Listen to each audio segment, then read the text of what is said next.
Le 23 janvier avait lieu la journée de lancement du projet de communication scientifique Science and You. En préparation de l'événement international prévu pour juin 2015, l'Université de Lorraine a organisé un séminaire de réflexion autour de la perception des sciences dans la société. Le discours de promotion et de valorisation de la culture scientifique et technologique se décline depuis une cinquantaine d'années en 4 objectifs. Transmettre les valeurs et les compétences sur lesquelles s'est édifiée notre modernité, maintenir la marge de compétitivité économique de la nation, appréhender les avancées des sciences contemporaines au même titre que les autres composantes de la culture. Une culture qui couvre différentes disciplines. Des spécialistes de domaines variés ont donc apporté leur expertise au débat, de la communication à la psychologie par exemple. I define myself, I'm interested in modern mentalities in and so far they make references to science. Now this is something one can't take for granted. This is something that historically grows and might be also something that might disappear or might be marginalized. The mistake that we have committed as science communicators in the past is that we have focused too much on scientific data, scientific information, scientific knowledge. It is scientific temper which should be the ultimate goal of communicating science. Le but de la communication fait donc débat, et c'est une question qui ne concerne pas seulement la communauté scientifique, mais aussi l'ensemble des citoyens.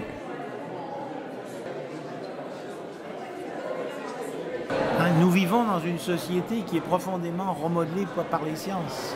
Ce qui veut donc dire que l'ensemble de la société est plus ou moins acculturé aux sciences.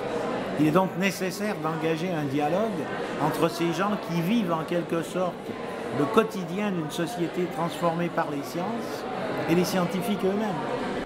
L'initiative semblait déjà porter ses fruits à l'heure de la pause, puisque les débats semblaient aller bon train entre les participants, chercheurs, spécialistes de la communication, journalistes ou encore étudiants.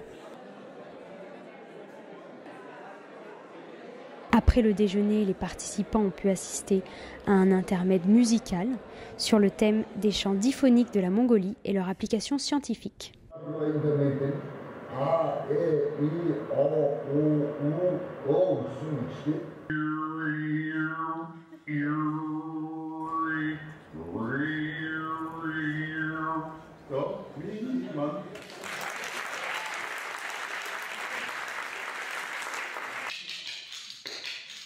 Une manière de rappeler l'aspect ludique que peut revêtir la communication scientifique et de faire ressortir l'empreinte internationale que les organisateurs ont tenu à donner à la journée.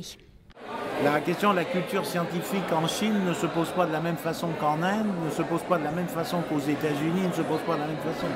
Pour 2015, une approche comparative qui permet de voir, de comprendre, de saisir, d'appréhender d'autres perspectives, peut-être d'une extraordinaire utilité. Je commence à connaître un peu le réseau de la médiation et de la communication en France. Ce qui m'intéressait, c'était d'avoir des perspectives internationales, de voir comment des gens à l'étranger considéraient la médiation, comment ça se passait chez eux, pour enrichir les pratiques que l'on a ici. C'était mon objectif à moi en venant ici. Ce qui fait la force, à mon avis, de cette manifestation de Science and You, c'est d'avoir plusieurs aspects à la fois et pour traiter plusieurs publics. Voilà, réunir dans un même lieu, au même moment, différents publics sur différentes thématiques. Une grande partie pour moi de cette fameuse communication scientifique, c'est aussi des liens humains qui existent, qui sont activés, qui se créent, qui vont se développer. Et c'est une partie de la dynamique à la fois de la recherche et de la médiation qui se produit comme ça. Nous voulons faire plus qu'un colloque. Nous voulons réellement nourrir une réflexion sur les enjeux de la culture scientifique et technique.